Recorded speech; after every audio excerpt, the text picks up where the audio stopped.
There was a point where I was just so down, and it was really hard to shake. It affected me academically, personally, socially.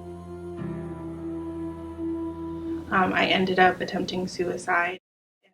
Life will lead the way to set you free.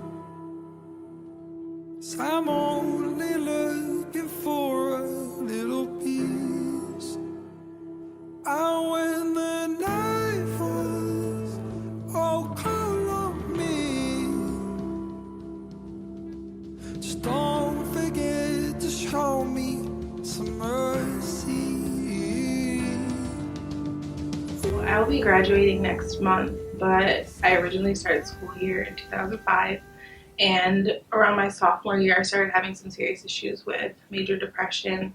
Then things spiraled even further when the following year my mom was diagnosed with early onset Alzheimer's disease, and so that was very difficult for me to sort of process that because she was very young. She was only 49.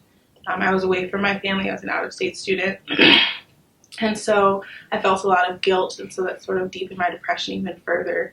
And then the year after that, I ended up attempting suicide. I didn't go through with it though, and that is why I'm still here. There was a point where I was just so down and in a dark place that I wasn't eating. I was shutting everyone out of my life, and my friends, they didn't notice at first. And that's kind of why things built up to the point where I did attempt suicide, where that happened. And it was because they started noticing, and they started, they realized I wasn't talking to them, I wasn't hanging out with them. They knew what was going on in my life, they knew bad things were happening, and they tried to reach out to me, but I was kind of not really talking to them. And after a while they started to realize, no, she shouldn't be okay with what she's going through. And it eventually came to them just showing up to my house and being like, no, we're taking you out. You need to be out of this place. You need a break from what's going on in your life. And it was really the persistence of them pushing to help me. Say you're mine.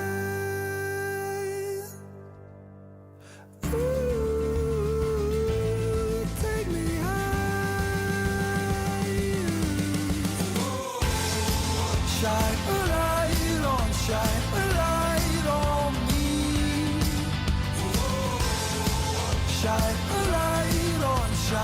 light on me. 'Cause I was lost at sea while the waves were dragging me underneath. Shine a light on me.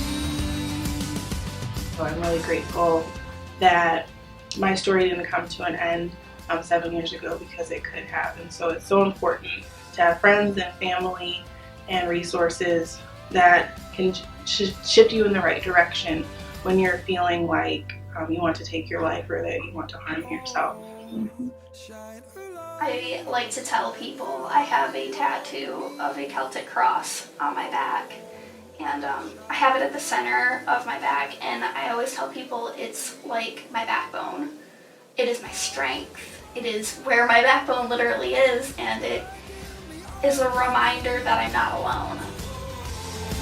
Shine a light on me. If you know that they've gone through something very traumatic, just be there to support them. And if they shut you out, it's better to be persistent and annoying and bugging them than to just let it be. Because they may not feel confident or comfortable with reaching out for help, even though they might inside be really needing it. Shine a light. When you're having these conversations, it's important to be willing to ask a very difficult question, which is, are you thinking about completing suicide, or are you thinking about killing yourself? That can be a very loaded question. Those can be heavy words to use with someone, but it's better to ask it and know what's going on with that person than to regret not asking that question in the aftermath. Shine,